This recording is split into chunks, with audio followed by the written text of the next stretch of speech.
আউযু বিল্লাহি মিনাশ শাইতানির রাজিম। বিসমিল্লাহির রহমানির রহিম। সম্মানিত দেশবাসী, আসসালামু আলাইকুম ওয়া রাহমাতুল্লাহি ওয়া বারাকাতুহু। প্রিয় দেশবাসী, আসলে আওয়ামী লীগ নিষিদ্ধ হলো,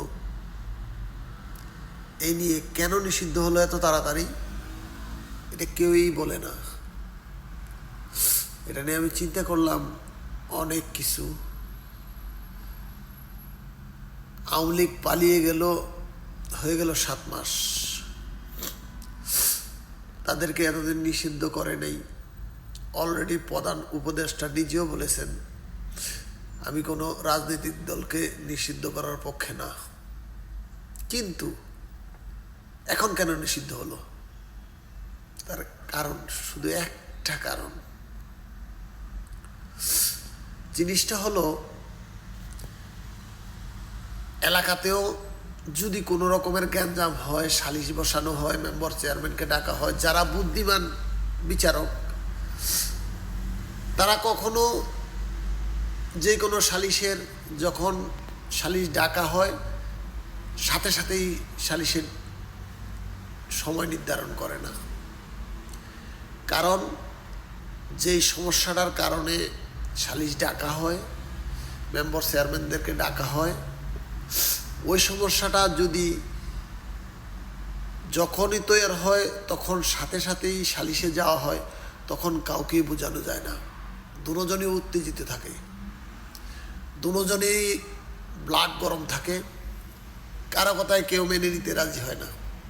এই কারণে যারা সালিশ করে, যারা বুদ্ধিমান মানুষ, তারা সবসময় খেয়াল করে যে দুই দলের মধ্যে কখন একটু নিস্তব্ধতা হয়েছে, তারা একটু শান্ত হয়েছে, একটু নীরব হয়েছে, তখনই সালিশের ডেট দেয়, যাতে একজন একটা প্রস্তাবনা রাখলে সে বুঝতে পারে যে আসলে এটা মনে হয় আমার ঠিক হয় না, এটা মনে হয় আমার ঠিক হয়েছে।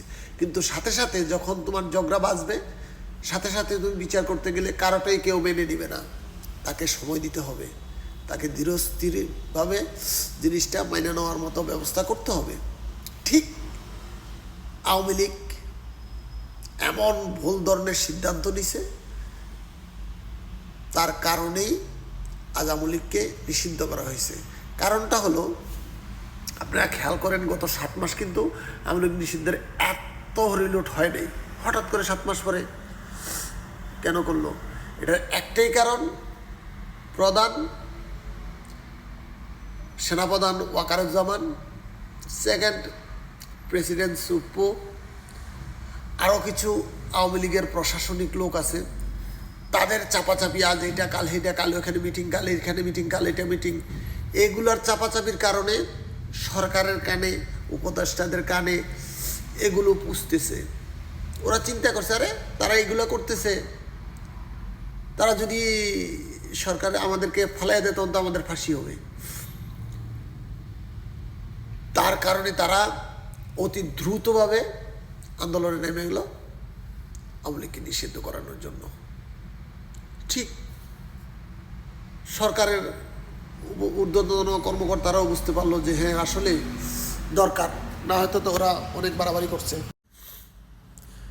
ঠিক এই তাদের কারণে আজ আওয়ামী লীগ অতি তাড়াতাড়ি নিষিদ্ধ হয়েছে। তারা যদি ধুম ধরে থাকতো, আস্তে ধীরে কাজ চলতো, সব ঠিক হইতো, হয়তো আওয়ামী লীগের উপরে কেস মামলা এটা সেটা হইতো, ঠিক আছে, কিন্তু এইভাবে নিষিদ্ধ হইতো না, নিষিদ্ধটা হইতো না। তার কার্যক্রম এটা সেটা অন্যদিকে নিষিদ্ধ হইতো, কিন্তু আওয়ামী লীগ নিষিদ্ধ হইতো না।